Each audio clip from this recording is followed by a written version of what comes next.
Trump यांनी भारतावर 25% आयात शुल्क लावलंय।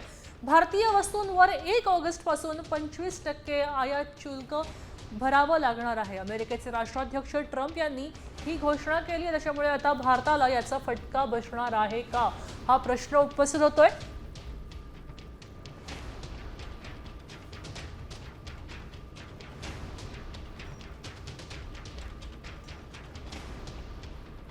भारत रशियासोबत काय करतो याची मला पर्वा नाही, ते त्यांच्या मृत अर्थव्यवस्था एकत्रितपणे खाली आणू शकतात। मला फक्त काळजी आहे ती आपण भारतासोबत खूप कमी व्यवहार केलाय, त्यांचे दर खूप जास्त आहेत, जगातल्या सर्वोच्च दरांपैकी एक भारत आहे। त्याचप्रमाणे रशिया आणि अमेरिका जवळजवळ कोणताही व्यवसाय करत नाहीत। चला ते असेच राहू द्या। आणि रशियाचे अपयशी माजी अध्यक्ष मेदवेदेव ज्यांना वाटतं की ते अजूनही राष्ट्रपती आहेत, त्यांना त्यांचे शब्द ऐकायला सांगा। ते खूप धोकादायक क्षेत्रात प्रवेश करत आहेत। टेरेफवर ट्रम्पनी ही प्रतिक्रिया दिलेली आहे।